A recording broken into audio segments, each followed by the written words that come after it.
Hey friend, Mike McCurry here with Bible Tract Echoes. Thank you so very much for joining me today. I hope you've had a good week thus far. I hope you've remembered that it's the week leading up to Mother's Day. If you haven't, and this was your first reminder, then it may be time to place a special 2-day shipping. You're almost too late for that. A special order for your mama. Don't delay. Get something today. Realize if you forget today, you just might not. There may be some occurrence that causes you not to tune in tomorrow. I'll probably try to remind you again tomorrow. If you put it off until Friday, Saturday, it's going to be Sunday morning. You're going to wake up and you're going to realize, oh no, I don't have a Mother's Day card. I never got one in the mail. If you don't live near your mom, you need to get something in the mail today. Go get a card. Go get a stamp. Go get an envelope. Lick that envelope and close it up there after you've written a very nice, a heartfelt, not just love your mom, write a little bit extra in that card, okay? Do a little bit more this year than you did last year. Be kind to your mama. We're in the book of Ruth, chapter number... Let's see here. Let's look at Ruth chapter number 4. We were just in Ruth chapter 1 previously to this today. We asked a special question yesterday. We're talking about Naomi. And you know what? Let's finish Naomi's arc of the story first. Remember Naomi, that woman that went with her family to Moab, had such a difficult time, lost her husband, lost her 2 sons. She comes back with this Moabitess damsel named Ruth, and such a difficult time. Now she's back home, and God begins to bless Ruth. Previously, though, Naomi almost shakes her fist at God. She says, I went out full. I came home again empty. God is against me, she's almost saying here. Don't call me Naomi, call me Mara. That word Mara means bitterness. She's literally asking people to call her a reminder of bitterness. But then we find that Boaz is kind to Ruth, exceedingly kind. Almost to a place where you wonder, what caused him to be like this? Everyone else isn't going out of the way. She's a Moabite. Why would Boaz be kind to her? But it all makes sense in just a little while. Before that, though, before we get to Boaz, before we answer the question about the impact of a mother, realize what happens in Naomi's life. In verse number 13 of chapter 4, Boaz and Ruth get married, and so Boaz, verse number 13 says, took Ruth, and she was his wife. And when he went in unto her, the Lord gave her conception. She bare a son. Ruth becomes a mother. And the women said unto Naomi, Blessed be the Lord, which hath not left thee this day without a kinsman, that his name may be famous in Israel. And he shall be unto thee a restorer of thy life, and a nourisher of thine old age. For thy daughter-in-law, which loveth thee, which is better to thee than 7 sons, hath borne him. And pick up with me in verse number 16. Naomi took the child, and laid it in her bosom, and became nurse unto it. And the women, her neighbors, gave it a name, saying, There is a son born to Naomi. Pause for just a moment. You realize this was not actually her son. This was her grandson, of course, her first grandson. There is a son born to Naomi, the women said. I want you to notice that Naomi did not look up with a sharp expression, with anger in her eyes, with that frustration boiling over. She didn't say, don't call me pleasant. That's what Naomi means. Don't call me beautiful. Call me bitterness. Call me Mara. See, the Moab moments have come and gone. She couldn't see Obed down the road when she was holding on to that anger, but to hold that baby, to hold Obed, she had to let go of that anger. She couldn't hold both at the same time. Can I tell you, moms, even if you've gone through hard times, even if your family has not turned out exactly the way you would hope, sometimes there comes opportunities, Obed opportunities, and you can't always see them in those Moab moments. Naomi realizes this. She doesn't say, call me Mara. She's okay with being called pleasant and beautiful. There's that old song, how sweet to hold a newborn baby. Oh my, she's holding that baby there. There is a son born to Naomi. They called his name Obed. He is the father of Jesse, the father of David. She got to be great-great-grandma to King David. Think about that. Who came from the line of David? Oh, wait a second. 20-something generations later. Who did Naomi get to be mom to? But we're going to need to tie both of these things together because we've got to answer this question. Why was Boaz such a kind man? He went out of his way to be tender. Before there was even a possibility, before he even knew that marriage was on the table, he was kind to Ruth. Almost out of his free will. She was a down and outer. She was not from around there. The cut of her clothes, the cast of her face, the accent she spoke with. It was all different. He recognized that, and yet he was still kind. I need you to turn over to the book of Matthew, chapter 1. While you're doing that, let me tell you, I'm going to have a very special guest on the program tomorrow. You're not going to want to miss it. Matthew, chapter 1, I'll put it this way. The response I had last time I had this guest on tells me that I think most of you are going to enjoy this. How much do I want to let the cat out of the bag?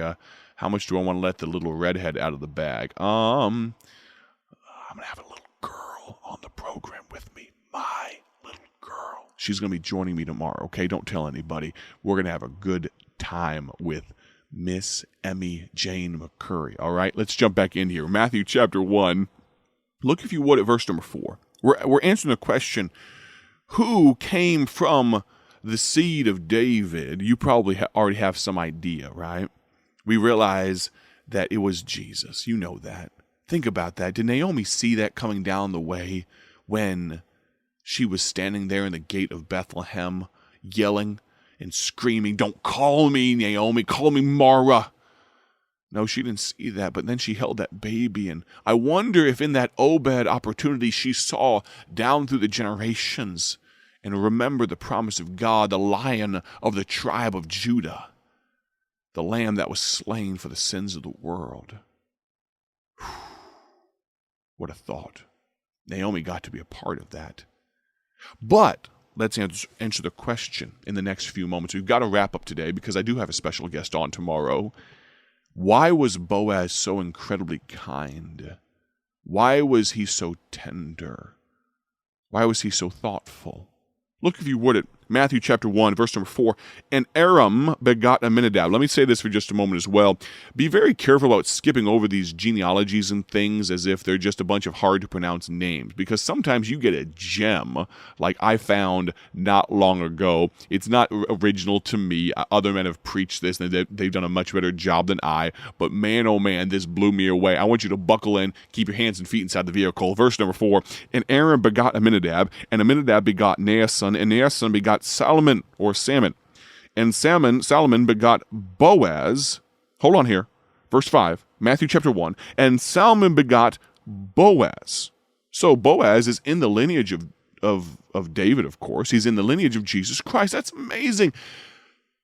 But the Bible, here in Matthew chapter 1, very rarely gives the mother. It gives the father in all of these occasions. Of course, verse number 2, Abraham begot Isaac. Isaac begot Jacob, and Jacob begot Judas and his brother, and Judah and his brother, and Judah begot Phares, all the way down here to verse number 5. And Salmon begot Boaz of, who was Boaz's mother? Rachab, or as the Old Testament pronounces it, Rahab. Hold up a moment here. Wait a second. You're telling me Rahab, the harlot, was Boaz's mother? That woman who, yes, we remember the story of grace that we mentioned earlier in the week.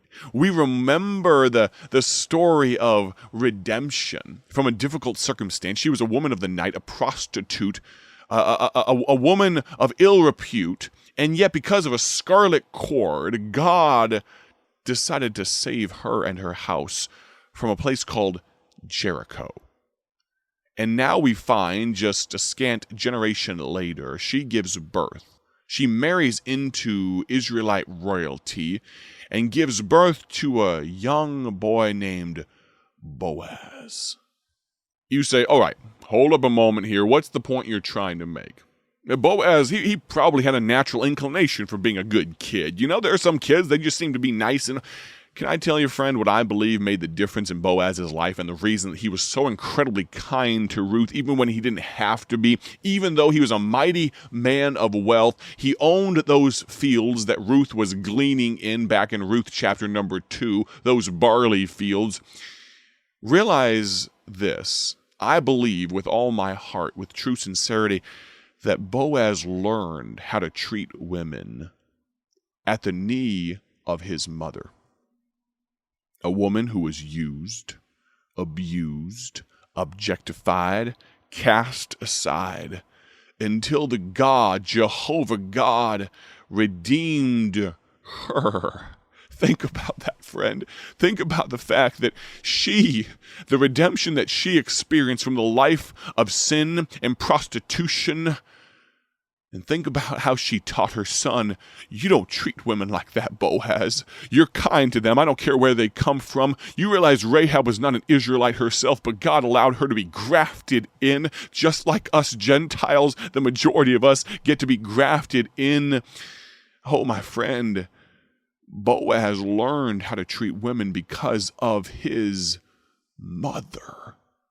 Moms, if you're listening right now, would you be very careful to train up your children in the way they should go? Oh, friend, you don't realize women, mothers, mamas, grandmas. Imagine that Boaz sees her in the field for the first time and he thinks, this is what my mama talked to me about. I wonder what my mama felt like those wee hours of the night and morning after the last, oh, please forgive me, the last customer had left and she cried herself to sleep. Maybe I can be a help to this young lady the same way my daddy was to my mama. A story of grace. Mamas, you don't realize the impact that you have. Please, please raise up the next generation. We need them, not just our country, but our world, the cause of Christ. Tomorrow on the broadcast, I get to introduce you to one of my own. I hope you'll join me. Thank you so much for listening. Have a great day for His glory, and God bless. Thank you for joining us today for Bible Tract Echoes, a ministry of Bible Tracts Incorporated. If you would like to receive a free sample packet of all of our tracts, you can contact us by calling 309-828-6888. That's 309-828-6888. Our mailing address is P.O. Box 188, Bloomington, Illinois, 61702. A faster way to contact us is to go to our website at BibleTractsInc.org. That's BibleTractsInc.org. There you will find more information about our ministry and details on how you can support Bible Tracts Incorporated. Thanks for listening, and may the Lord richly bless you as you serve Him.